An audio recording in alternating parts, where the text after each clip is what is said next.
Sehingga sekalian saya muliakan, Nabi Muhammad itu hebat dalam segala urusan.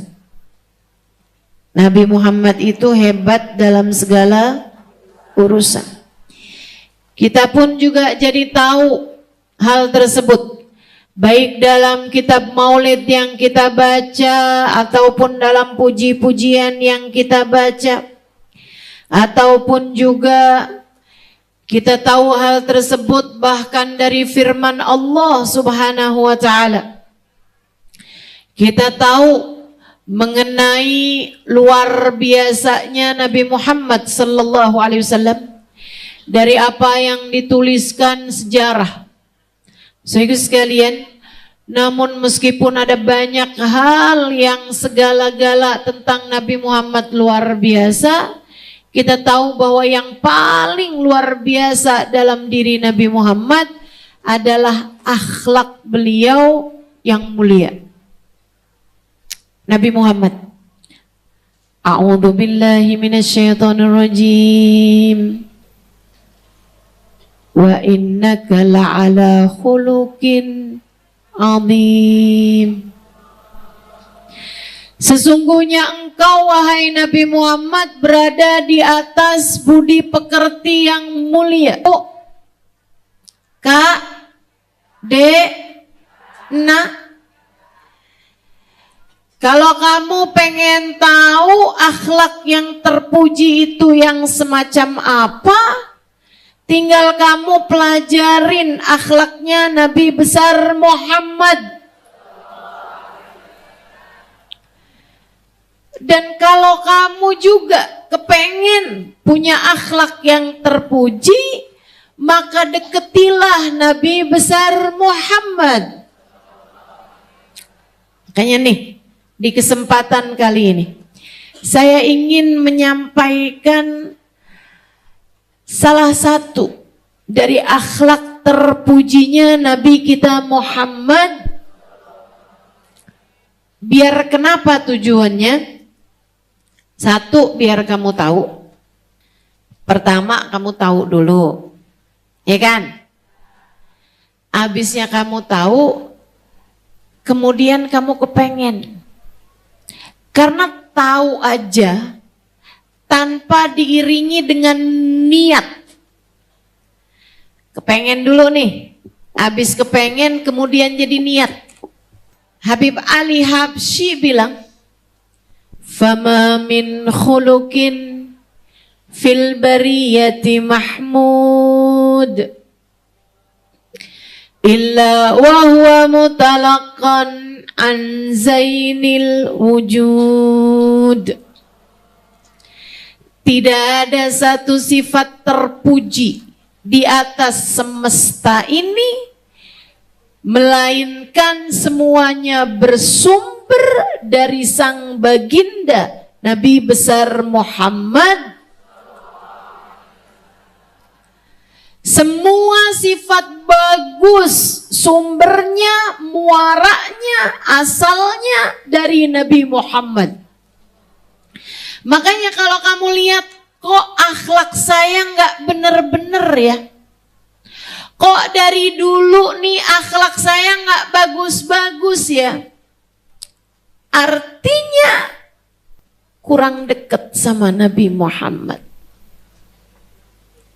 Cobain, deketin lagi. Saya kok ngadepin suami nggak sabar-sabar ya? Ngadepin orang lain saya bisa sabar loh, tapi lihat muka suami.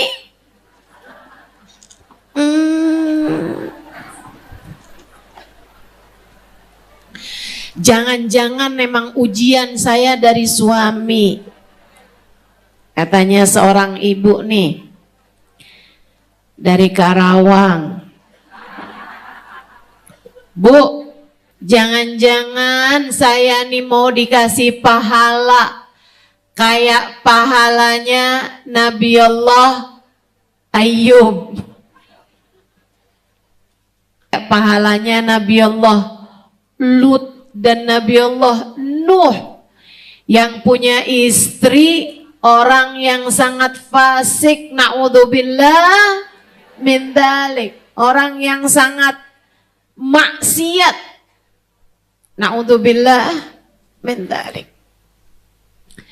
Ayo bismillah, kita benerin akhlak kita dengan cara mendekat kepada sahibul akhlakil mahmud, pemilik akhlak yang terpuji, dzu khuluqin azim, pemilik sifat-sifat yang terpuji. Dan Bu, dengerin saya, ini penting saya sampaikan di awal. Siapa yang dengerin doang tapi nggak niat dalam hatinya, ini yang dengerin doang nggak niat, apalagi yang nggak dengerin. Siapa yang ngedengerin doang tapi nggak pakai niat dalam hatinya, dan siapa yang niat kemudian melupakannya begitu saja, tidak menjadikan akhlaknya semakin terpuji, saya khawatir dia masuk dalam hadisnya Nabi besar Muhammad, man izdada ilman walam yazdad hudan lam yazdad minallahi illa bu'da. Siapa yang bertambah ilmunya, bertambah pengetahuannya, tapi tidak bertambah hidayahnya, tidak bertambah petunjuknya, tidak bertambah cahaya dari Allahnya, maka dia tidak akan bertambah dari Allah kecuali semakin jauh saja. Jadi dia nambah sama Allahnya, nambah jauh dari rahmatnya Allah, nambah jauh dari ampunannya Allah, nambah jauh dari keridhaannya Allah, naudzubillah, nambah jauh dari surganya Allah. Naudzubillah min dzalik. Maka simak baik-baik, sambil hatimu berniat, ya Allah mau ngamalin, ya Allah niat ngamalin, ya Allah gampangin ngamalin. Akhlaknya Nabi Muhammad, Allah sebutkan mengenai akhlak ini di dalam Al-Quran. Ringkasan akhlak terpuji. Ringkasan akhlak terpuji. Sayyidah Aisyah waktu ditanya tentang akhlaknya Nabi, Sayyidah Aisyah menjawab. Tanya nih kan, wahai Tuan, wahai Sayyidah, tanya sama sahabat, gimana kamu ngelihat akhlaknya Nabi? Kami ini gak di rumahnya, kami ini kan di luar rumah, ketemu sama Nabi pas waktu sholat, pas waktu majelis, pas waktu khutbah, pas waktu bepergian. Tapi yang paling tahu tentang akhlaknya Nabi kan istrinya, keluarganya, orang yang bersama dengannya. Kami ini tiap hari kagum sama akhlaknya Nabi Muhammad ketika bersama dengan kami. Tapi kan kami gak tahu. Engkau yang paling tahu sebab engkau adalah istrinya. Bolehkah kau ceritakan kepada kami seperti apa akhlaknya Nabi Muhammad di dalam rumahnya? Sayyidah Aisyah diminta meringkaskan akhlaknya Nabi Muhammad. Ringkasannya aja deh Sayyidah, gimana akhlaknya Nabi? Sayyidah Aisyah menjawab, dan ini indah luar biasa. Indah luar biasa.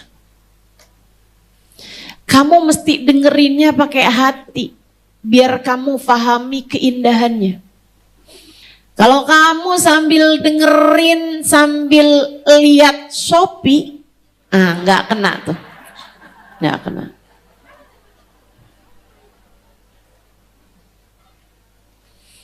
Kalau kamu dengerin sambil kena semilir angin kipas, kemudian dengerin suara saya kayak lagi dinina boboin, nggak kena tuh, nggak kena. Apalagi yang dengerin saya sambil ngobrol sama sebelah, per 10 menit ganti posisi duduk, nggak kena, nggak kena.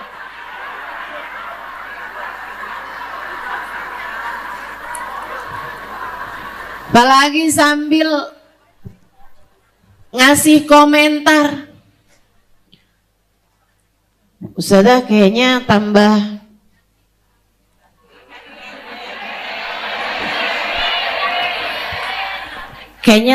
punya kelebihan ya.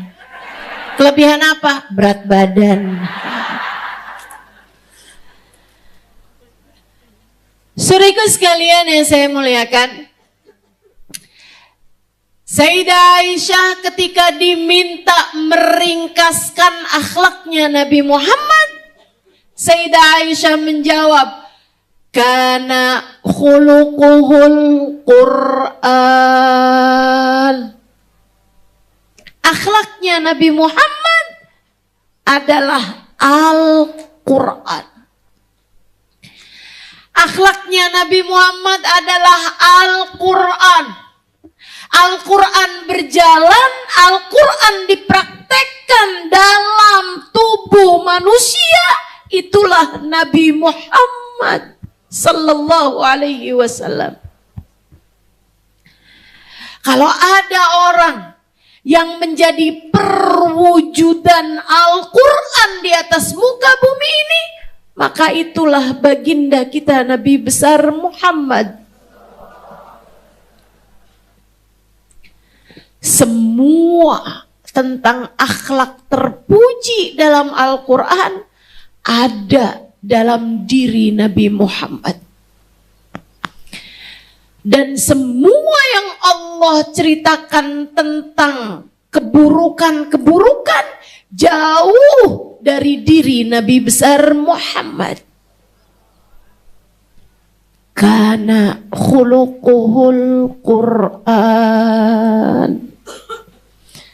Sesungguhnya akhlaknya Nabi Muhammad adalah Al-Qur'an. Apapun yang kamu baca tentang keindahan-keindahan karakter, keindahan-keindahan watak, tabiat, keindahan budi pekerti, semuanya ada dalam diri Nabi Muhammad. Makanya nih, sebenarnya tuh para sahabat buat jalan kehidupan mereka, andai pun mereka nggak baca Quran, mereka sudah dapat panduannya dalam diri Nabi Muhammad. Yang perlu sama Quran tuh orang-orang yang nggak ketemu sama Nabi Muhammad. Masalahnya, nih kita yang nggak ketemu, banyak yang nggak ngerti Quran. Quran baca aja tapi nggak ngerti, betul? Mudah-mudahan Allah karuniakan kepada kita pemahaman Al-Quran.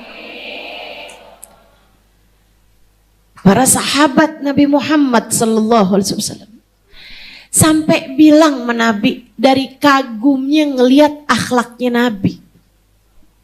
Mereka bilang, nanya, manil ladzi addabaka ya Rasulullah? Siapa sih yang ngajarin engkau wahai Rasul?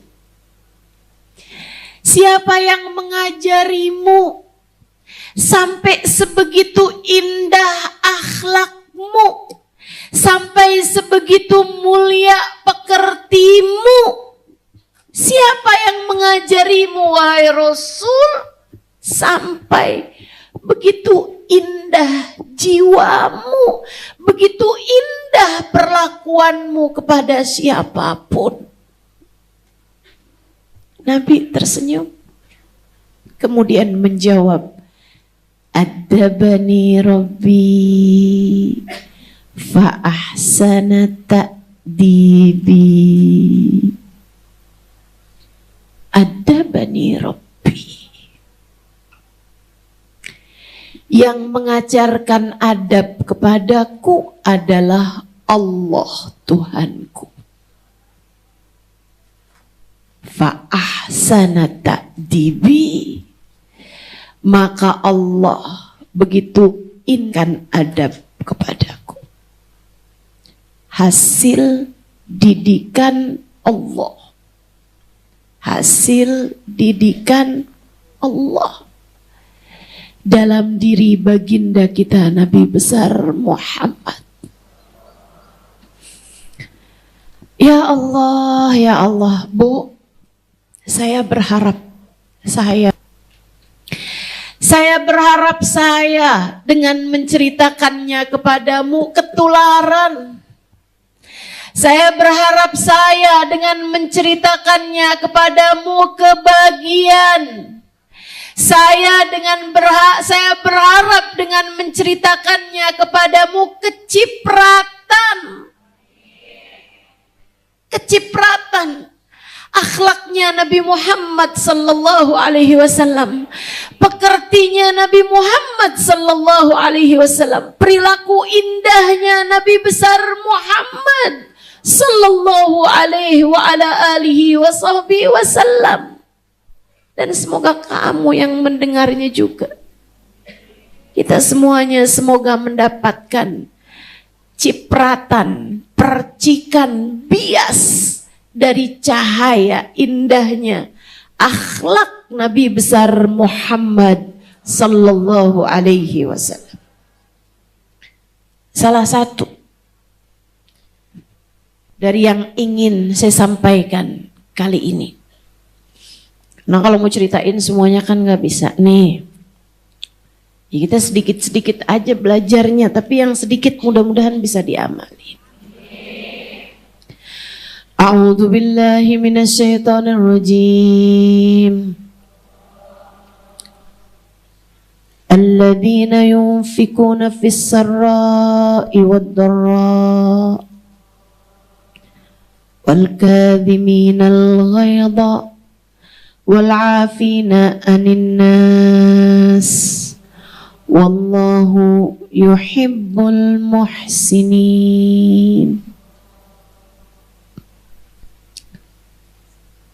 Salah satu dari akhlak yang Allah ceritakan dalam Al-Quran. Sebelumnya Allah ceritakan mereka-mereka ini adalah calon-calon penghuni surga.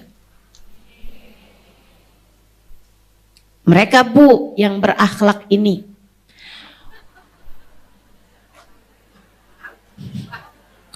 Pokoknya ibu-ibu mau bawaan asal dengan surga, amin aja.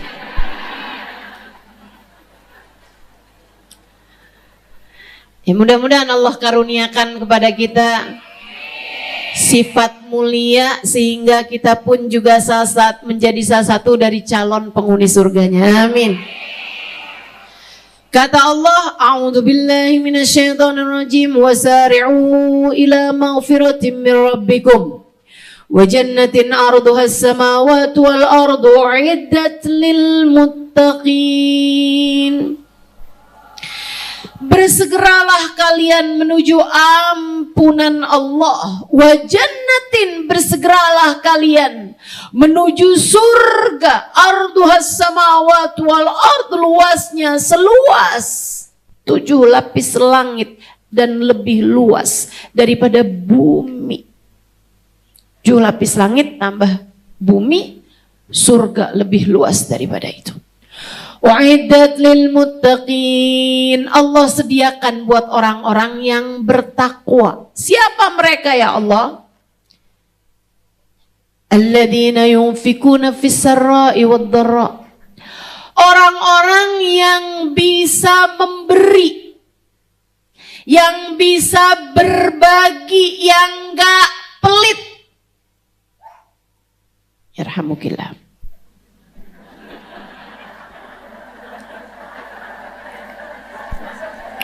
Saya lagi serius nih.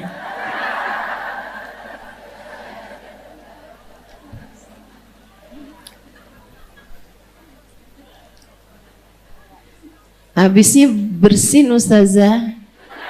Kan gak sengaja. Ya tapi saya tuh gak bisa dengar orang bersin gak saya jawabin.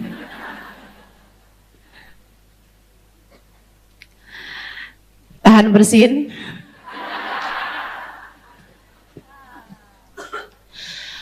Orang pelit deket ama neraka. Jangan jadi orang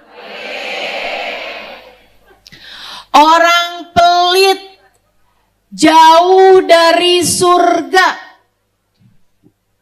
Alhamdulillah gak ada yang amin. Orang pelit kata Nabi Muhammad nih, al-bakhil qaribun al-bakhil ba'idun minallah, ba'idun minan nas, ba'idun minal jannah.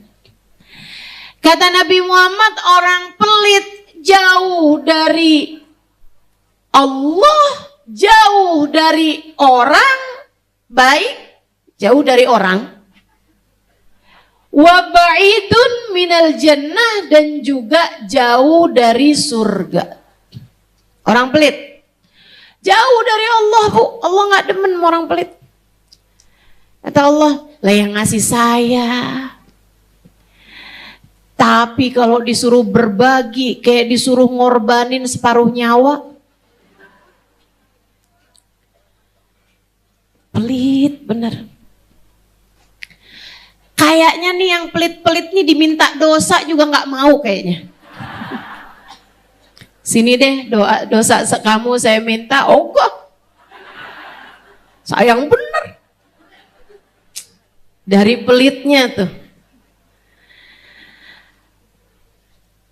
Orang pelit. Jauh dari Allah. Jauh dari orang. Bu. Kita nih kadang-kadang bahkan bisa jadi orang nih. Pelaku maksiat kadang-kadang masih disenengin orang. Betul gak? Mohon maaf nih Bu, ada orang mukanya gak cakep, tapi juga tetap aja orang seneng sih, banyak yang seneng sama dia, kan begitu? Gak harus jadi cakep buat disenengin orang. Tapi ibu-ibu sekalian, orang kalau pelit, orang males dah sama dia.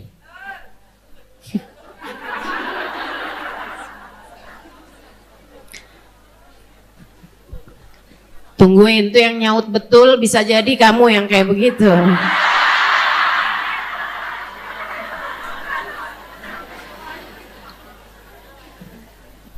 Kita lihat nih diri kita.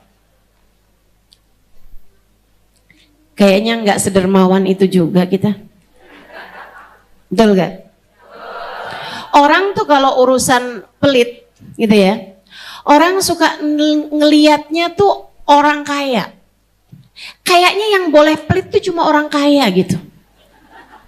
Padahal Bu, orang miskin pelit banyak. Cuman gak terasa aja. Padahal pelit. Ya Ustazah, masalahnya kan kalau pelit, kalau dia miskin kan apa yang dia bisa bagi. Oh. So ikut sekalian yang saya muliakan. Berbagi itu gak harus nunggu kaya. Betul? Berbagi itu gak harus nunggu kaya, Bu. Orang miskin juga bisa berbagi. Ada banyak orang-orang yang kalau dia masak, dia bagiin sama tetangganya biar apa juga. Betul? Kalau lagi nih ya, duduk nih bareng-bareng. Kadang-kadang kan ada tuh yang emang bawa bekal. Di pengajian nih, ayo coba diinget-inget tadi pagi. Ustazah, kejadiannya belum lama. Kapan? Tadi pagi. Kenapa tuh? Saya ustazah pergi majelis nih ustazah, bawa bihun.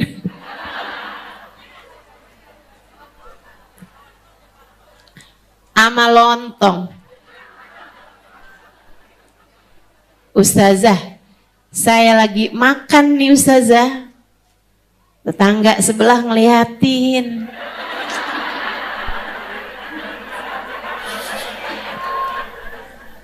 Saya nyesel juga ustazah, belinya cuma satu. Mau nawarin bingung. Kenapa bingung? Sayang. Itu dia Bu, namanya pelit. Namanya pelit. Anak sekolah gitu kan. Di saat lagi punya makanan. Subhanallah, subhanallah.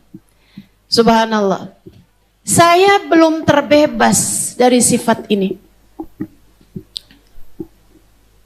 Saya rasa kamu juga. Kalau mau jujur-jujuran. Kalau mau jujur-jujuran.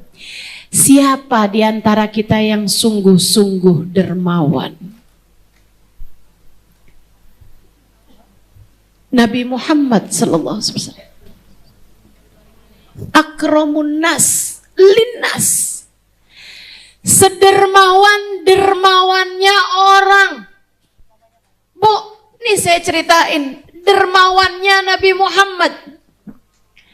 Ibu, itu kan tadi yang saya bilang, yang pelit itu bukan hanya orang kaya, orang miskin juga banyak yang pelit.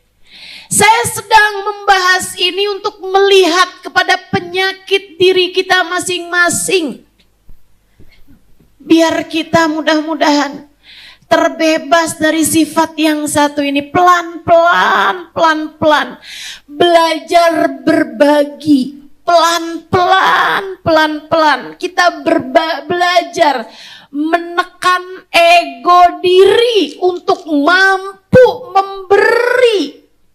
Bukan hanya di saat kita berkelebihan, akan tetapi bahkan di saat kita sendiri juga tidak memiliki banyak.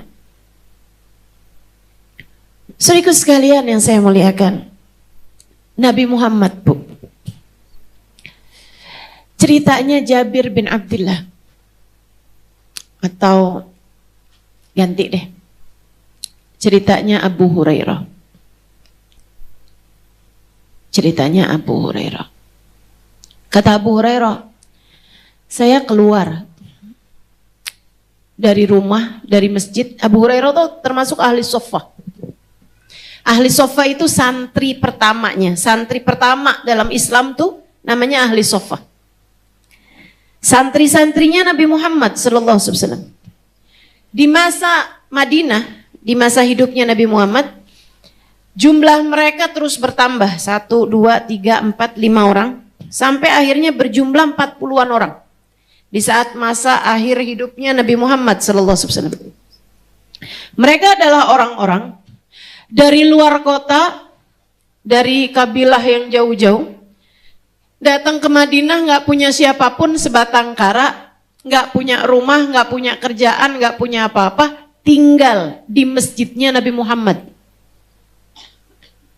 Jadi semacam santri tidak resminya Nabi Muhammad sallallahu alaihi wasallam. Tentu saja nggak pakai pendaftaran, gitu-gitu enggak. Ya udah mereka tinggal aja di masjid Nabi gitu. Sampai bertahun-tahun. Nah, namanya ahli suffah. Kepada mereka lah turun firman Allah Subhanahu wa taala, lil fuqara'il ladina usiru fi sabilillah la yahsabuhumul jahilu aghniya'a minat ta'affuf. Yang kata Allah, kamu kalau mau sedekah tuh sedekah sama ahli suffah. Fuqara, fakir-fakir mereka. Tapi orang lain gak ada yang tahu kalau dia fakir. Ini nih ilmunya. Ilmu buat orang yang merasa miskin. Ya. Ilmu buat orang yang keadaannya itu memang, saya bukan merasa Ustazah, tapi saya memang miskin. Iya baik, ini ilmunya. Allah memuji orang-orang miskin, Bu. Apa yang dipuji? Kesabaran mereka? Bukan. Kamu mesti ngerti. Allah tuh muji orang kaya yang dermawan. Allah memuji orang ahli ibadah. Allah puji. Hamba-hamba Allah subhanahu wa ta'ala yang berilmu Allah puji. Yang beriman Allah puji. Yarfa'illahu alladhina amanu minkum walladhina utul ilma darajat. Kata Allah gitu kan. Allah menaikkan derajat orang-orang yang beriman dan berilmu di antara kalian. Para ulama dipuji Allah Subhanahu wa taala, dikasih tahu bahwa mereka adalah orang-orang yang diangkat derajatnya oleh Allah Subhanahu wa taala. Allah juga memuji orang miskin. Kalau kamu ngerasa saya nih miskin, apa pujian Allah buatmu? Biar kamu bisa masuk di antara kelompok orang miskin yang dipuji Allah dalam Al-Quran. Pujian Allah ternyata, Bu, buat orang miskin bukan yang sabar dengan kemiskinannya, bukan. Bukan. Bukan juga orang miskin yang ibadah gitu. Bukan. Itu pujian berarti buat ahli ibadah. Tapi Allah ketika memuji orang miskin secara kontekstual ya, secara tekstual, memang nasnya bunyinya lil fuqara. Orang-orang miskin kata Allah. Lil fuqara alladziina usiru fi sabilillah. Buat orang-orang miskin uhsiru fi sabilillah yang bahkan nggak bisa berangkat, yang terusir dari buminya Allah gitu. Maksudnya tuh kayak mau pergi perang nggak bisa, mau apa nggak bisa, karena memang nggak ada cukup duitnya gitu. Mau pergi kemana-mana nggak bisa. Kan ada banyak yang kayak begitu. Ada, tentu saja. Teman-teman saudara sekalian, kalau ini yang ngeliatin doang gitu orang-orang ya, pada banyak banget duitnya jalan-jalan ke luar negeri. Saya mau ke Indomaret aja bolak-balik batal. Suka ada tuh kan. Saudara sekalian, siru fisabilillah. Apa kata Allah? Yahsabuhumul jahilu aghniya aminat ta'affuf. Yahsabuhumul jahilu aghniya'a minat ta'affuf. Dipuji Allah orang miskin ini yang dikirain sebagai orang kaya karena nggak pernah minta-minta. Keren. Kata Allah nih, dia nih orang miskin yang aku suka nih. Kamu jangan mau jadi orang miskin yang suka ceritain keadaanmu. Jangan. Itu bukan akhlaknya orang miskin yang Allah sukai. Kalau kamu miskin, kalau kamu nggak mampu, tutup mulutmu. Tutup mulutmu. Nggak usah cerita sama siapa-siapa. Nggak usah nuntut orang lain buat memberi padamu. Apalagi sampai bilang punya saudara, kagak ada yang pengertian amat ya.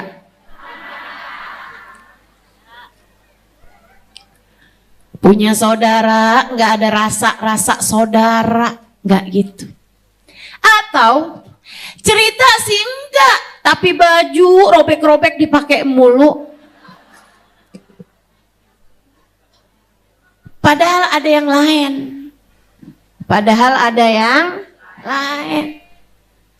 Kalau robek ya dijahit, sengaja amat biar kelihatan. Kalau punya yang lain ya dipakai. Hati-hati loh. Kalau kamu punya baju yang gak robek, punya baju yang gak bolong, tapi sengaja kamu pakai yang robek, sengaja kamu pakai yang bolong, katanya para ulama di dalam kitab Ta'limul Muta'alim, min asbabil faqr. Salah satu dari sebab kefakiran. Itu nanti sama Allah kamu dibikin tambah miskin, tambah susah hidupnya. Kenapa gitu? Allah kayak lagi mau bilang, ini mah udah punya baju yang lain gak dihargain, yang dipakai yang bolong-bolong juga, yang dipakai yang robek-robek juga, ya udah gak aku kasih yang baru gitu. Allah itu la in syakartum wala in kafartum inna adzabi. Kalau dikasih nikmat, senengnya disyukuri, senengnya dihargai, senengnya dinikmati kenikmatan tersebut. Tapi kalau dikasih kenikmatan, nih ada seorang hamba, udah sama Allah dikasih kenikmatan, dia nggak menghargainya, dia nggak mensyukurinya, malah yang dipakai yang jelek-jelek, sisir udah pada ompong masih dipakai aja, piring udah gompel masih dipakai aja, gitu kan? Min asbabil faqr, sebab-sebab kefakiran, sebab Allah ngelihatnya kamu udah dikasih kenikmatan tapi enggak dihargai.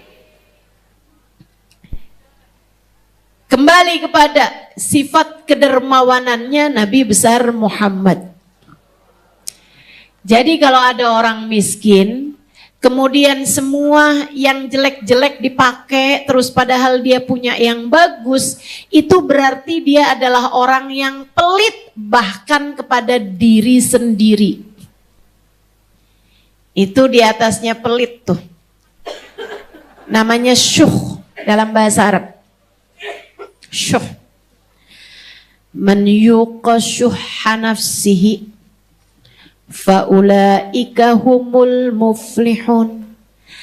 Kata Allah, siapa yang dijaga Allah dari kepelitan diri sendiri, maka dia adalah orang-orang yang beruntung. Mudah-mudahan kita jadi salah satunya, insya Allah. Allah hindarkan, Allah jauhkan dari sifat pelit ini, insya Allah. Amin. Jadi sekalian, Abu Hurairah itu diantaranya ahli soffah. Teman-teman saya sekalian, tinggal di masjid Nabi, tapi mereka miskin, gak punya apa-apa, tapi gak pernah mau nunjukin sama orang-orang. Gak pernah ceritanya minta sama orang, gak pernah ceritanya menunjukkan laparnya mereka. Kadang-kadang tuh, mereka kalau dikasih makan lebihnya, sisa waktunya, lapar kayak apapun, mereka menahannya dengan memandang wajah Nabi besar Muhammad. Seindah-indah. Nah, maaf ya. Orang tuh kalau lagi lapar emang susah konsentrasi.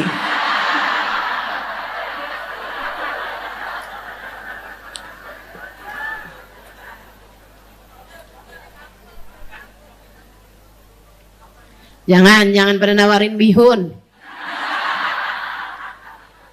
Abu Hurairah mendedikasikan dirinya sebagai yang mengingat dan menulis hadis-hadisnya Nabi besar Muhammad.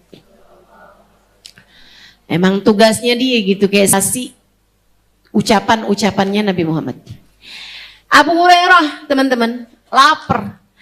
Tapi beliau nggak mau cerita tentang laparnya, apalagi minta-minta. Nggak mau Abu Hurairah. Kenapa begitu? Karena beliau adalah orang lapar yang keren. Nggak kayak saya. Abu Hurairah orang miskin yang keren. Yang katanya Allah tadi tuh, yahsabuhumul jahilu aghniya minat ta'afuf. Kamu kalau miskin jangan sampai minta-minta. Nabi pernah sangat marah kepada seseorang yang minta di masjid. Nabi panggil dia. Kata Nabi Muhammad, kamu punya apa? Enggak punya apa-apa Rasul. Kamu punya apa? Enggak punya saya Rasul duit. Kamu punya apa? Kata Nabi. Rasul, saya cuman punya tempat air buat wudhu. Saya cuman punya piring Rasulullah buat makan. Saya cuman punya baju satu lebih Rasul. Maksudnya satu lebih itu berarti dia punya 2 baju, 1 baju dipakai, 1 baju dicuci, ada 1 baju lebih gitu. Nabi kemudian nyuruh, huma kata Nabi, jual 2 barang itu. Ada salah satunya tempat wudhunya dia lebih gitu sama tempat makannya dia lebih, sama Nabi suruh jual. Huma kata Nabi Muhammad, jual 2 barang tersebut, lebih dari kebutuhan kamu jual. Nih, kalau kamu nih minta-minta terus ngadu sama Nabi Muhammad, asli sama Nabi disuruh jual HP kamu. Loh, orang punya HP sampai katanya nggak bisa makan, ya jual HP-nya. Ustazah, sumbang dong saya Ustazah, saya ini nggak bisa buat makan, tapi pakai WA. Dia jual HP-nya. Saudaraku sekalian, sama Nabi Muhammad nih disuruh jual. Kata Nabi Muhammad, kemudian belilah kapak dan tali wahtatib. Kemudian carilah kayu bakar di hutan, carilah kayu bakar, atau carilah kata Nabi Muhammad batu-batu, belah batu jadi tukang batu, pakai kapak itu. Kamu bisa jadi tukang batu, kamu bisa jadi tukang kayu, jual kayu bakar. Wala tas'alin nas, dan jangan pernah minta-minta sama orang. Nuktah sauda yaumal qiyamah, kata Nabi, ada titik hitam di wajahmu di akhirat nanti setiap kali kamu meminta kepada orang lain. Hati-hati. Kadang-kadang bahkan kita ini minta bukan karena urusan miskin. Ini yang minta karena miskin ya, apalagi yang minta karena celamitan. Yang minta karena miskin aja, kata Nabi, 1 titik hitam di wajahmu di akhirat nanti. Abu Hurairah nggak mau minta-minta.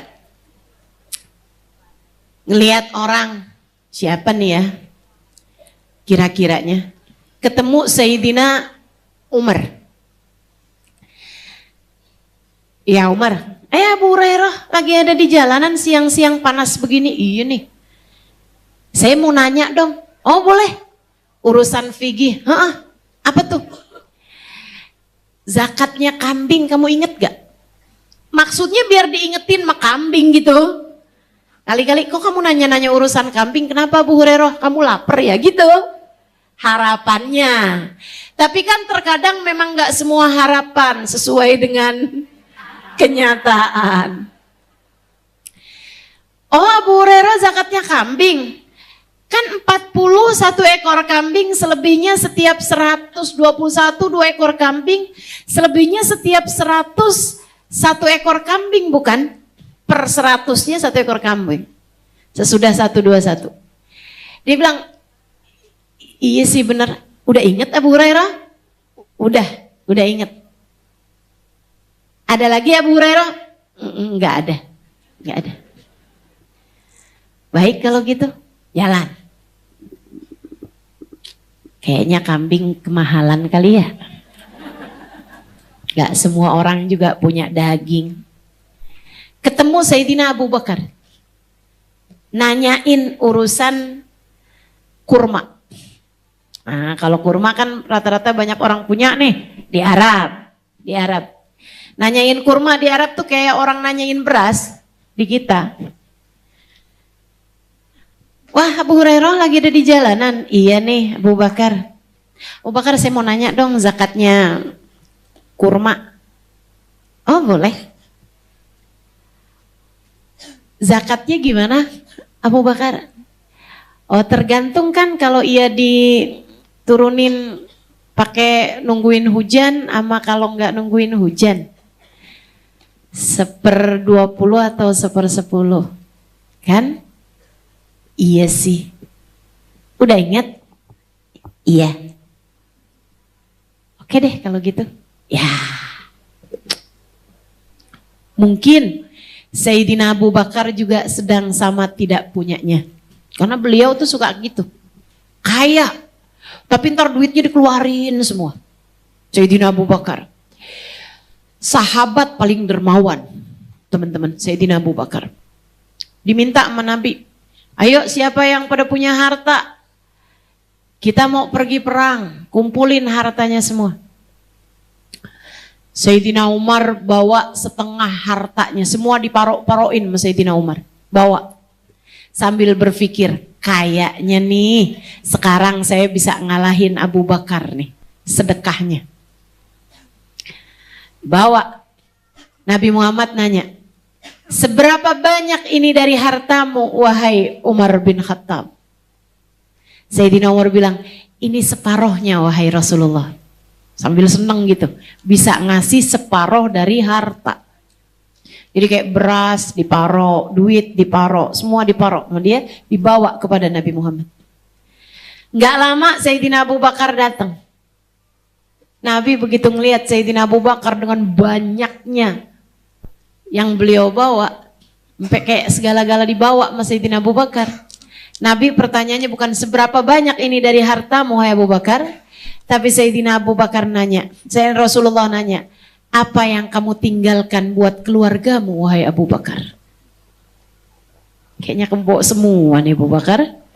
Apa yang kamu tinggalkan buat keluargamu? Sayyidina Abu Bakar menjawab, inni taraktu lahumullah wa rasuluh. Aku tinggalkan buat keluargaku Allah dan Rasulnya. Itu sampai keluarganya suka bilang, anak-anaknya suka bilang, Abah saya kata beliau, dulu udah pada tua nih ya, ceritanya pas mereka udah pada dewasa, udah pada tua, Sayyidina Abu Bakar bahkan udah meninggal. Dia bilang dulu tuh, ayah kami ini kalau sedekah, kalau Nabi Muhammad minta sedekah dibawa semuanya di rumah, sampai nggak ada yang ditinggalkan buat rumah kami. Dan karenanya ayah beliau, jadi kakeknya suka marah-marah. Ini Abu Bakar nih ya, pasti nih gak punya gandum lagi nih. Semuanya pasti dipakai buat Nabi Muhammad nih. Emang dasar nih Abu Bakar. Dia ninggalin apa nih buat keluarganya? Sampai biar Abu Quhafah, nama bapaknya tuh Abu Quhafah, kakeknya ya, abahnya Sayyidina Abu Bakar. Biar gak marah lagi gitu. Sayyidina Abu Bakar tuh sampai kalau bawa semua hartanya, beliau kemudian masukkan jerami di dalam karung. Kemudian ditumpuk di tengah, beliau naroin gandum. Sehingga ketika pergi Sayyidina Abu Bakar atau Sayyidina Abu Bakar nih berangkat ngasih semua hartanya, Abu Quhafah tuh kalau tahu nih Nabi Muhammad lagi ngumpulin duit buat pergi perang, buat dakwah, buat apa segala macem, Nabi Muhammad, Abu Quhafah masuk ke rumah, kemudian dia liatin aja. Oh, bagus dah, bapak kalian minyak. Oke, baiklah. Padahal itu cuman jerami. Tuh, yang kayak begituan kalau ngaku dermawan pantas banget. Kamu jangan sampai ngerasa diri kamu, saya udah cukup dermawan lah selama ini. Enggak, teman-teman. Jauh masih, jauh. Mudah-mudahan Allah karuniakan kedermawanan pada diri kita sekalian insyaallah. Amin. Ya Rabbal Alamin. Kembali kepada Abu Hurairah. Dia bilang, ya Allah laparnya nih sampai bikin saya ganjel perut pakai batu. Ikutan sama Nabi Muhammad. Ketika saya jalan itu kemudian udah nggak tahu lagi nih mesti minta sama siapa. Tiba-tiba Nabi Muhammad lewat. Ya Abu Hurairah, lebih ya Rasulullah. Yuk ikut saya. Kenapa gitu Rasul? Ya kan kamu keluar rumah karena lapar kan? Kamu keluar masjid karena lapar kan? Iya Rasul. Yuk ikut saya. Enak kan sama Nabi? Ya Allah, ya Allah. Enak sama Nabi itu enak. Urusan sama Nabi Muhammad tuh enak teman-teman. Kamu jadikan dalam hidupmu tuh punya urusan. Nggak usah yang urusan-urusan kebutuhan kamu, perluan kamu, hidup kamu, perasaan kamu gitu ya. Itu udah deh, Allah dan Rasulnya. Nggak usah ada yang ketiganya. Allah sebagai pemiliknya, Nabi Muhammad sebagai yang ngebaginya. Beres tuh urusan. Enak tuh. Kamu nggak menderita, kamu nggak sengsara, kamu nggak ada ceritanya malu, kamu nggak ada ceritanya susah, kamu nggak ada ceritanya apa-apa. Kalau urusan kamu, kamu jadikan antaramu dengan Allah dan Rasulnya. Allah sang pemberi, Nabi Muhammad sang pembagi. Yang baginya emang Nabi. Saudara sekalian, Nabi itu pemberi syafaat bagi kita. Pemberi syafaat bagi kita. Makanya Habib Ali Habsyi dalam maulidnya tuh, di doa maulid, Habib Ali Habsyi ketika menceritakan tentang Nabi Muhammad, kata Habib Ali Habsyi, ini bahasanya cakep banget dah. Qasimi imdadika fi ibadik wasaki kuusi irsyadika li ahli widadik. Qasim imdadik fi ibadik. Ya Allah, berikanlah salawatmu kepada baginda kami Nabi Muhammad. Qasimi imdadika fi ibadik. Yang bagian bagi-bagi pemberianmu ya Allah kepada hamba-hambamu. Yang punya si Allah, tapi yang bagi Nabi Muhammad. Allahnya ngasihnya mau Nabi Muhammad. Nih bagiin, wahai Muhammad. Jadinya enak kalau urusan antaramu dengan Allah lewat jalan Nabi Muhammad, beres semuanya. Kita nih, kenapa banyak derita dalam hidup kita? Kita seringkali menjadikan urusan kita tuh antara kita sama suami kita, antara kita sama anak kita, antara kita sama temen kita, antara kita sama atasan kita, antara kita sama si fulan, antara kita sama si faltan, antara kita sama si ini, antara kita sama si itu, antara kita sama orang-orang. Kita lupa pengatur hidup cuma satu, namanya Allah. Kita lupa bahwasanya kita nih punya andalan kita yang kalau minta kepada Allah lewat jalannya, urusannya jadi gampang. Enggak perlu pakai cerita panjang lebar. Nggak usah nyusun kata-kata, nggak usah bikin proposal, nggak usah pakai ada acara ngerayu-ngerayu dulu ina itu segala macam, nggak perlu. Allah wa Rasulullah. Kayak Abu Hurairah, kalau sama yang lain pakai segala bingung nih gimana nih, nggak mau minta tapi lapar udah nggak ketahanan.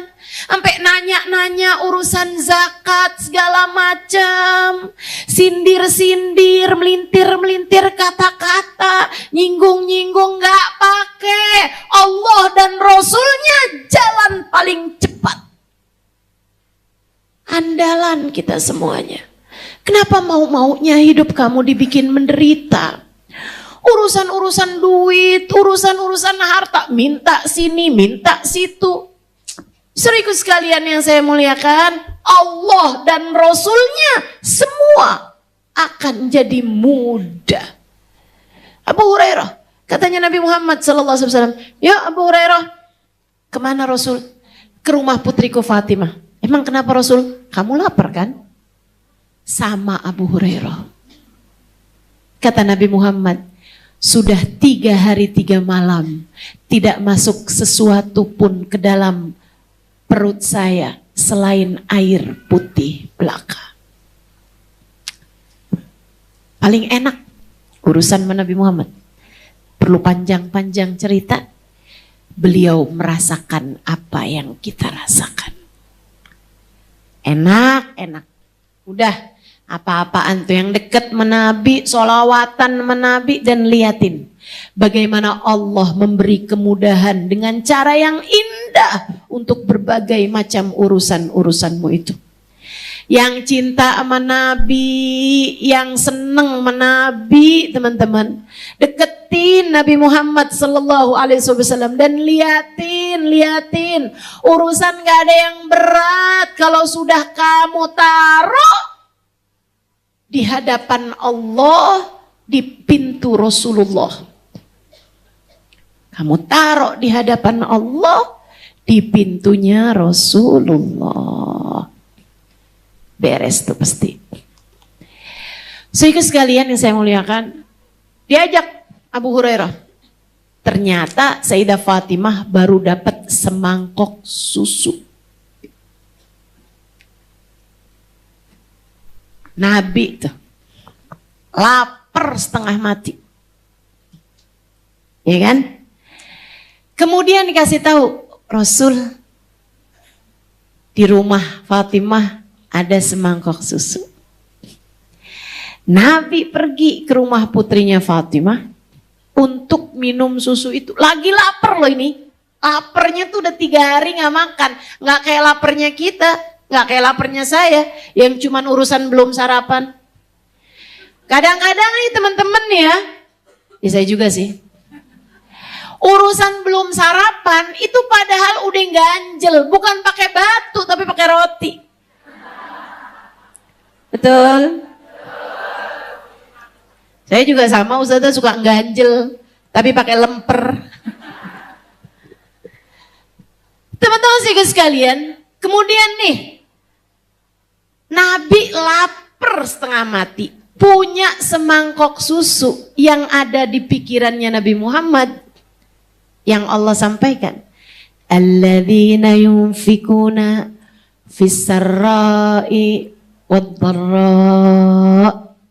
Nabi selalu bisa berbagi di saat beliau sedang muda, di saat beliau sedang kaya, di saat beliau sedang punya, wad-dharra, bahkan di saat beliau sedang dalam keadaan darurat, sedang dalam keadaan terbatas.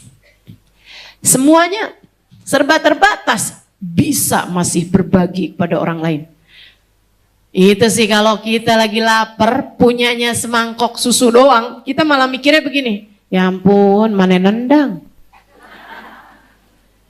Kan gitu. Nabi udahlah bukan cuman beliau mau minum sendiri, masih juga nih nyamperin Abu Hurairah yang lagi lapar, dibawanya berdua nih. Berduaan sekarang.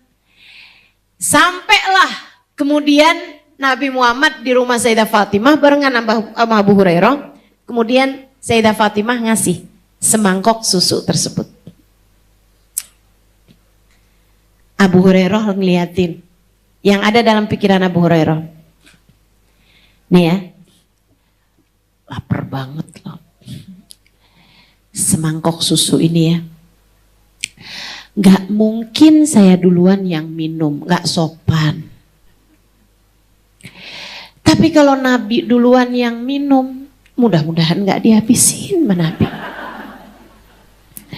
Mudah-mudahan Nabi nyisainnya banyak buat saya, cukup buat saya. Kira-kira begitu. Nabi pasti bakalan bilang, kamu duluan Abu Hurairah. Tapi kan masa saya mau bilang, iya Rasul, walaupun saya lapar banget. Saya pasti akan bilang, engkau duluan ya Rasulullah. Karena adab. Adab. Itu adabnya begitu.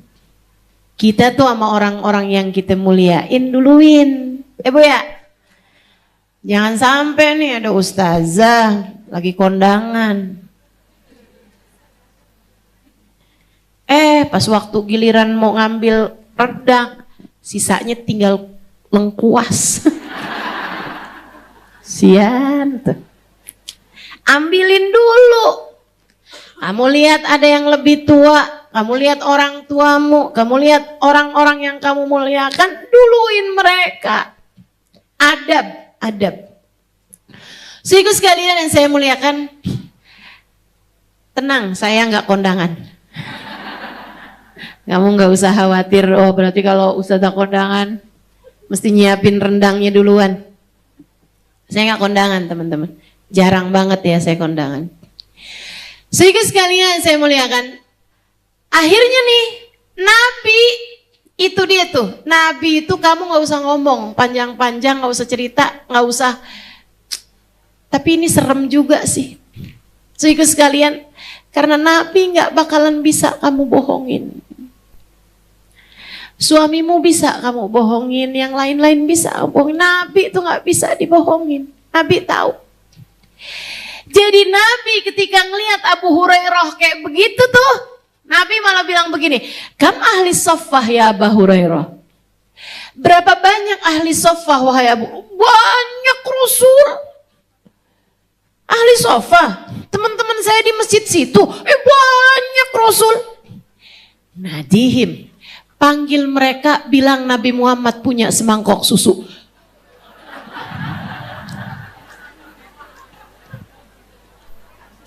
Rasulullah emang bener-bener nguji teman-teman, ngajarin umat nih. Nabi faham kayak apa laparnya Abu Hurairah. Nabi faham, Nabi ngerti karena Nabi sendiri juga merasakan. Tapi Nabi Muhammad lebih ingin pelajarannya nyampe ke Abu Hurairah lebih daripada nyampenya susu ke perut Abu Hurairah. Jadi Nabi Muhammad bilang, panggil mereka Abu Hurairah. Lebih ya Rasulullah. Abu Hurairah nggak ada bilang, boleh nggak minum dulu saya Rasul. Gitu. Itu ya keren. Sahabat tuh diperintah sami'na wa ata'na. Berangkat Abu Hurairah ke masjid. Bilang, ahli sofa dipanggil Nabi. Tapi ya, Nabi cuman punya semangkok susu loh, jangan banyak berharap. Berangkat nih semuanya. Nyampe. Karena banyak jumlah mereka, yaitu ya hampir 40-an kala itu. Sampai tuh nggak ada di dalam rumahnya Sayyidah Fatimah, semuanya ada di luar gitu, di luar rumah Sayyidah Fatimah. Nabi kemudian sengaja, Nabi tahu di antara mereka ini yang paling laparnya adalah Abu Hurairah. Nabi tahu itu, tapi sengaja. Abu Hurairah disuruh nih berdiri. Duduklah tepatnya, duduk di Rasulullah. Nabi nyuruh semuanya buat baris. Nabi memberi minum mereka. Satu demi satu. 40-nya. Tinggal Abu Hurairah aja yang bolak-balik gelek. Ya Allah, nelen ludah bolak-balik Abu Hurairah. Ini ludah juga udah kering bener. Masya Allah. Sengaja sama Nabi Muhammad SAW. Ya Allah. Tuh kalau kita yang jadi Abu Hurairah belum tentu lulus loh ujiannya.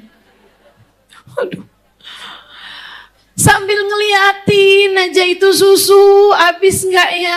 Ya Allah. Dikasih minum sama Nabi Muhammad. Satu. Isyrab, kata Nabi Muhammad. Yuk minum.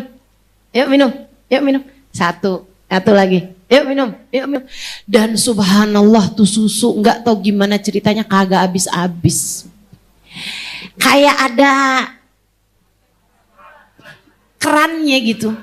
Kayak ada pipanya, teman-teman. Enggak kelar-kelar tuh air susu. Diminumin orang segitu banyak. Semuanya masing-masing 3 tegukan. 3 tegukan semuanya tuh. berhenti, berhenti, berhenti. Kan memang begitu sunnahnya minum.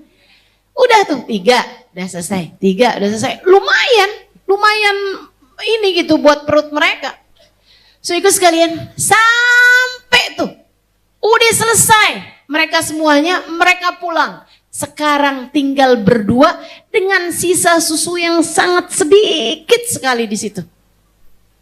Kayak cuman beberapa tetes aja gitu. Kayak cuman sesendok 2 sendok aja tuh susu. Abu Hurairah ngeliatin aja. Mana tinggal berdua lagi.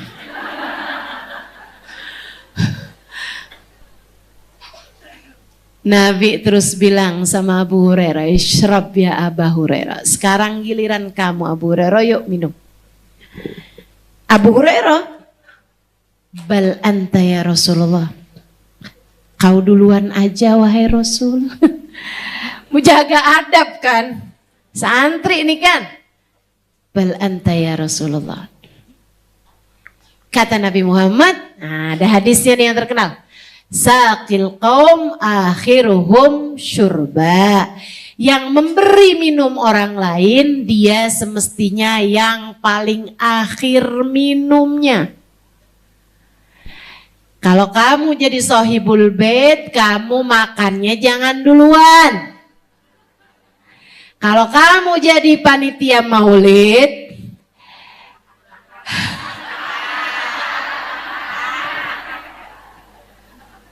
begitu mestinya. Yang ngasih dia yang paling akhir dalam menikmatinya. Itu adabnya, akhlaknya Nabi kita Muhammad sallallahu alaihi wasallam. Itu panduannya. Abu Hurairah kemudian sodorin minumannya. Diminum sama Abu Hurairah. Kelak. Takut habis, berhenti dia. Nabi bilang lagi, "Ishrab ya Abu Hurairah." Ayo minum Abu Hurairah. Dia minum sambil ditahanin, takut habis ntar nggak akhlak sama Nabi Muhammad. Nabi bilang lagi, "Ishrab ya Abu Hurairah." Minum lagi Abu Hurairah. Abu Hurairah minum, tahanin lagi sama Abu Hurairah. Nabi Muhammad bilang, "Ishrab ya Abu Hurairah." Minumlah Abu Hurairah. Kata Abu Hurairah, tuh susu sampai bukan lagi jadi susu yang saya lihat di mangkok tadi itu, tapi sampai jadi kayak enggak tahu sumbernya dari mana.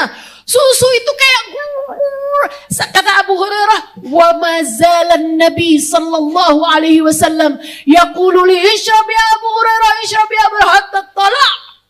Kata Abu Hurairah, dan Nabi masih terus berkata kepadaku, "Minum lagi Abu Hurairah, minum lagi Abu Hurairah," sampai saya udah menggap-menggap. Saya merasa bukan hanya lambung yang penuh susu, tapi seluruh badan saya dipenuhi susu. Dan itu Nabi masih bilang, "Ishrab ya Abu Hurairah, ishrab." Sampai saya udah gak kuat lagi buat minum susu. Sampai kayak bukan diminumin susu, kayak dibanjirin susu gitu. Nabi Muhammad kalau ngasih, pemberiannya tak terbatas, lebih dari yang bisa dibayangkan seseorang. Nabi kalau ngebagi gak pakai aturan, gak pakai perhitungan. Dermawannya Nabi besar Muhammad sallallahu alaihi wa ala alihi wa sahbihi wasallam. Makanya nih, saya kalau ngelihat diri saya sendiri kayak yang sama Nabi Muhammad ya Allah, kayak dosa banyak, aib banyak, kayak nggak pantas banget sih gitu. Saya kalau ngelihat dirinya nih bisa nih kayaknya, yang kayak saya keterima bisa nih kayaknya nih, bisa nih. Bukan ngelihat diri sayanya gitu. Besar harapan saya kepada Nabi Muhammad bukan karena ngelihat diri saya. Kalau ngelihat diri sayanya, ya Allah nggak pantas banget saya buat Nabi Muhammad.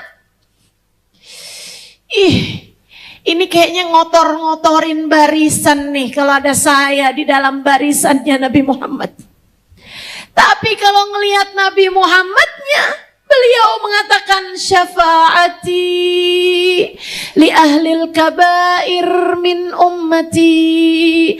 Syafaatku muat bahkan untuk pelaku dosa-dosa besar dari umatku.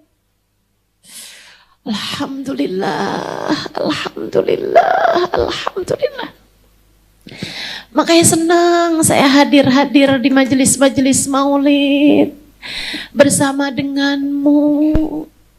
Walaupun saya tahu kamu sama saya, punya banyak aib, punya banyak dosa, punya segala macam sifat-sifat tercela, punya banyak penyakit dalam diri-diri kita.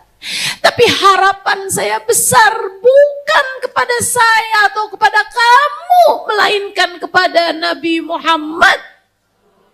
Karena saya tahu beliau adalah seindah-indah manusia, sedermawan-dermawan manusia.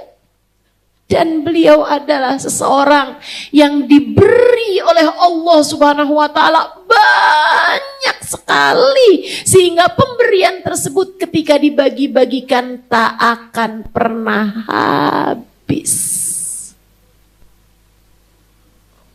Mudah-mudahan kita dikaruniai Allah Subhanahu wa taala apa yang Allah bagi-bagikan kepada Nabi Muhammad sallallahu alaihi wasallam. Alladzina yunfikuna fis sarra'i wad-dharra. Saya sebenarnya kepengen bahas lagi ayat-ayat sesudahnya, tapi waktu jualah yang memisahkan kita. Jadi saya baca secara begitu aja, nggak usah pakai saya cerita. Begitu bukan?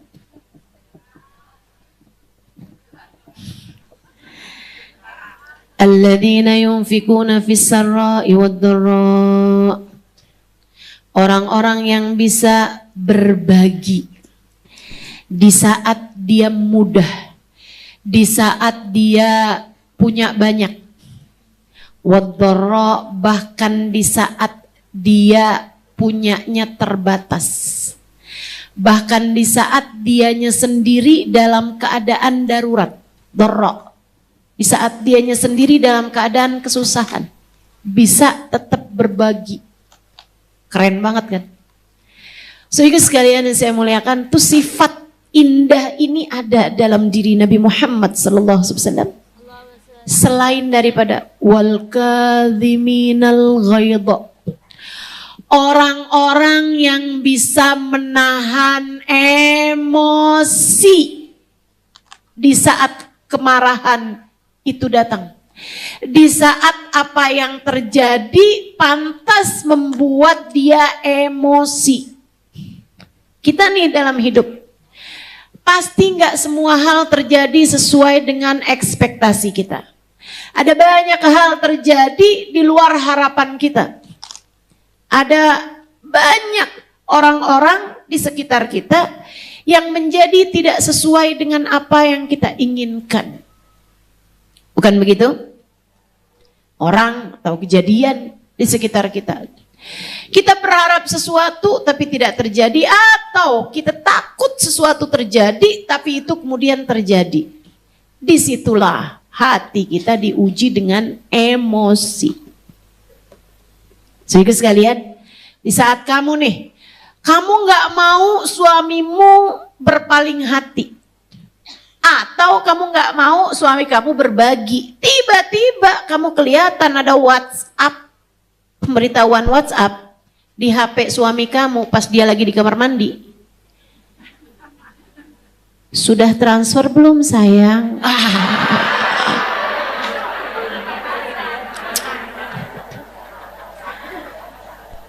Aduh. Itu kan dadamu memanas.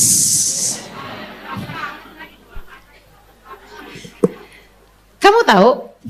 Nih, kenapa kalau kita marah rasanya tuh panas?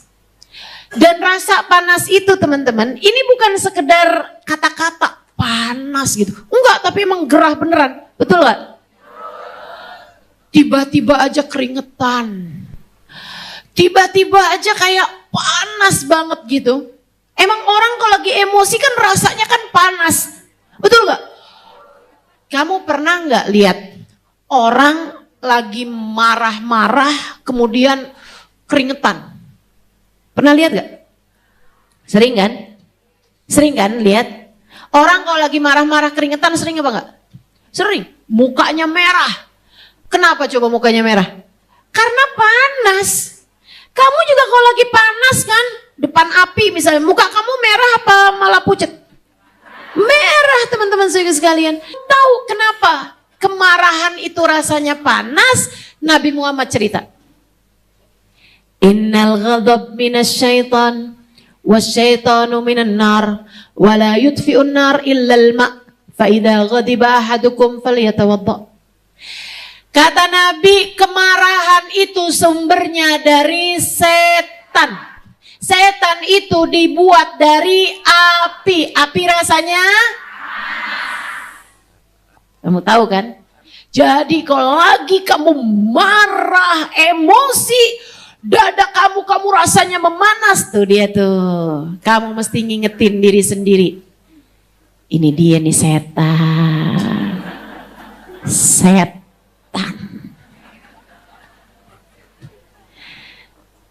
Kata Nabi, wala yudfi'un nar illal ma', enggak ada yang bisa memadamkan api selain air. Maka apabila kamu sedang marah, segeralah pergi berwudu. Para ulama mengatakan kalau wudu enggak mempan, mandi aja dulu. Keramasan, ngademin pikiran. Saya tambahin, kalau keramasan juga enggak mempan, berendam aja dulu. Ademin, teman-teman, ademin. Daripada kamu ngomong sesuatu hal yang akhirnya bikin marah, suamimu akhirnya marah, kadang-kadang dari kemarahan inilah keluar kata-kata. Ya udah kalau gitu, kamu saya cerai. Oh, kan begitu tuh. Habisnya nyesel. Gimana nih anak 12?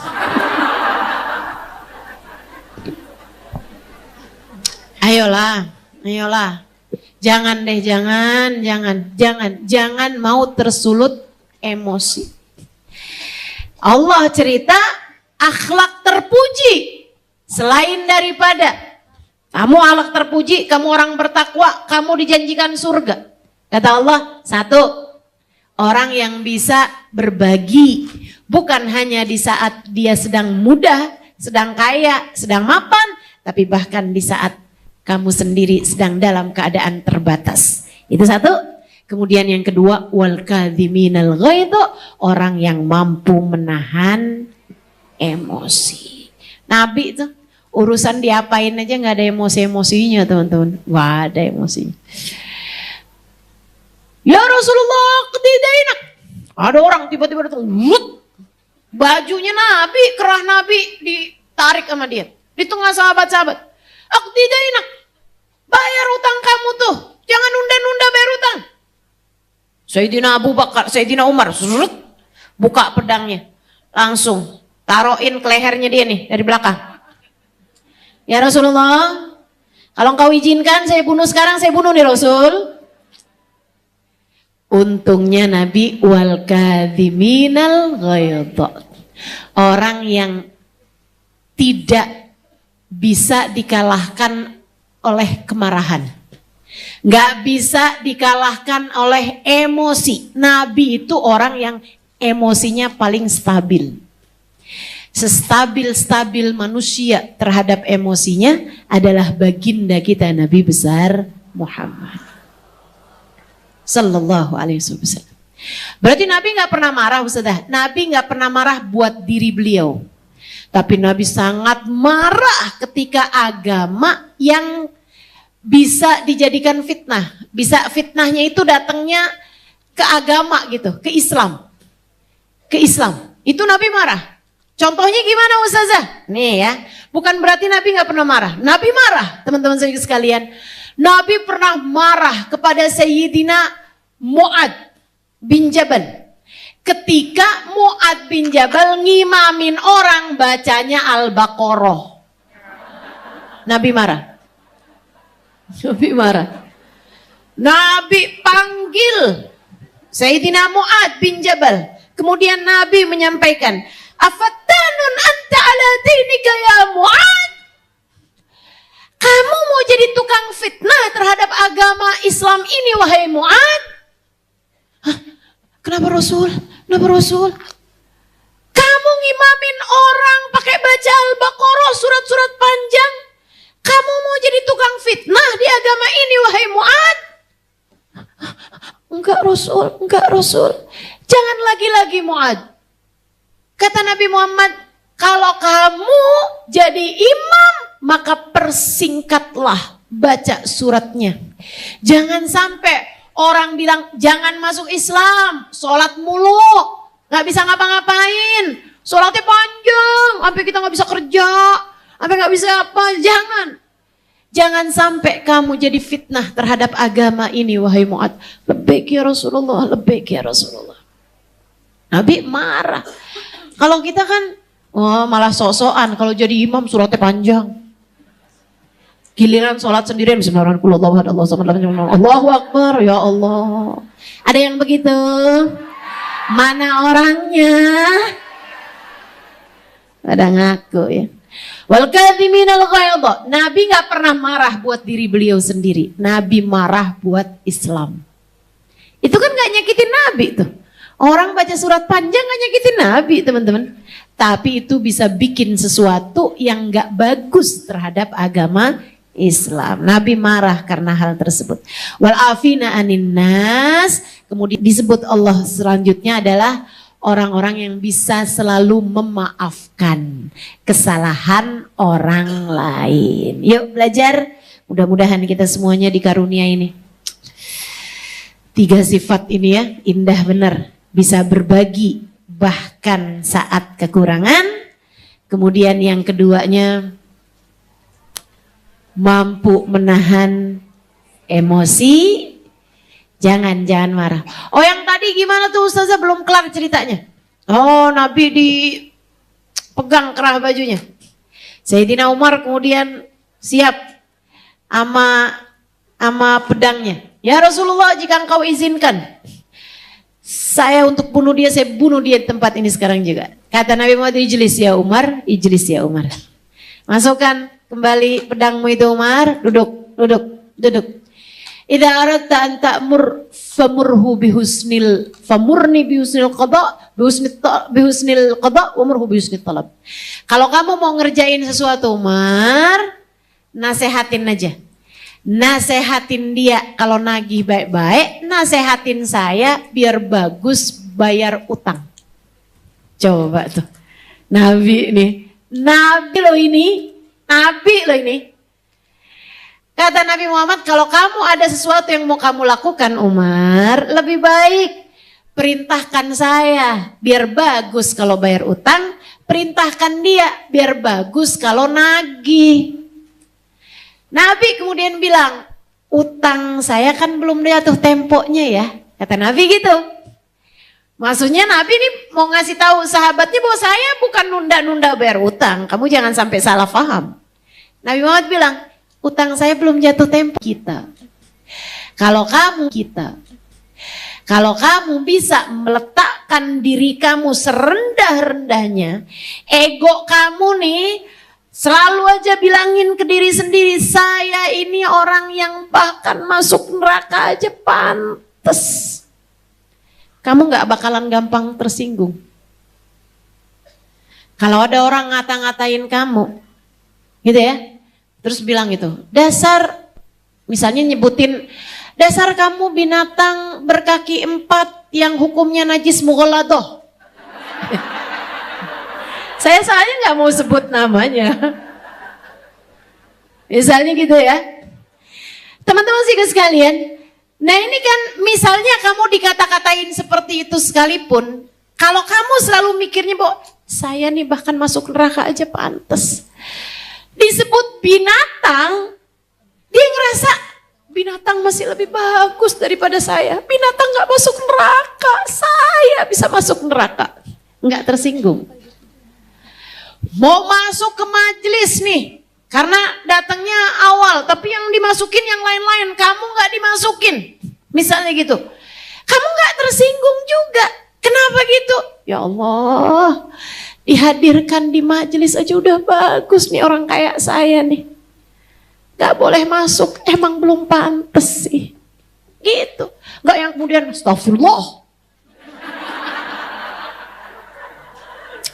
Semoga mereka semua diberi hidayah.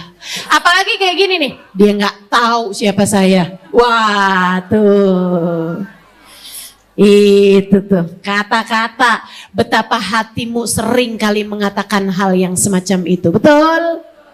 Betul?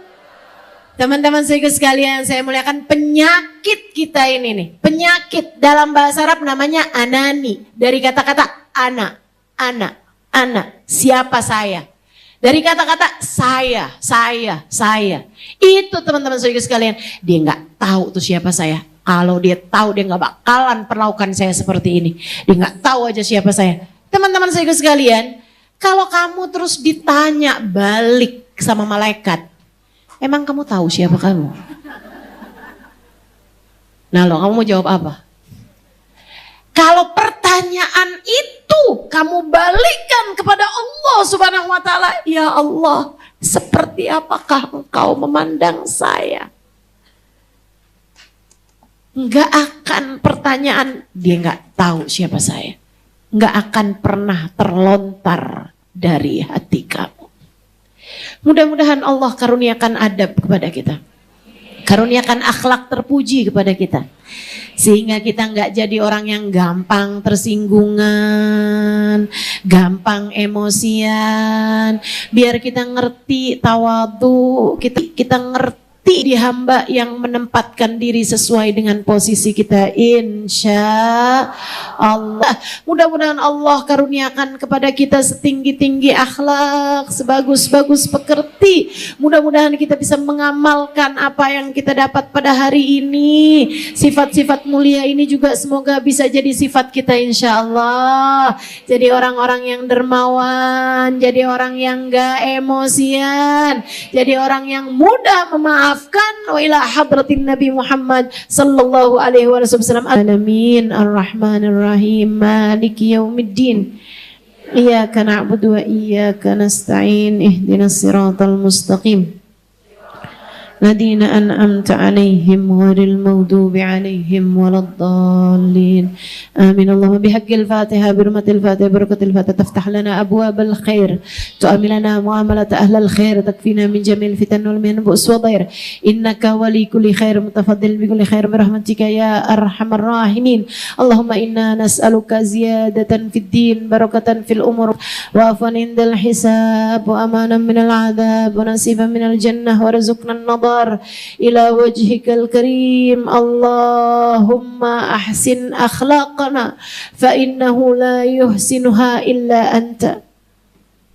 اللهم إنا نسألك من العقول أوفرها، من الأذهان أسفها، ومن الأعمال أزكاها، ومن الأخلاق أطيبها، ومن الأرزاق أجزلها، من العافية أكملها، من الدنيا خيرها، ومن الآخرة نعيمها، بحق سيدنا محمد صلى الله عليه وسلم. اللهم اجعل جمعنا هذا جمعا مرحوما، وتفرقنا من بعده تفرقا معصوما، ولا تجعل اللهم لنا ولا فينا ولا معنا شقيا ولا مترودا ولا محروما.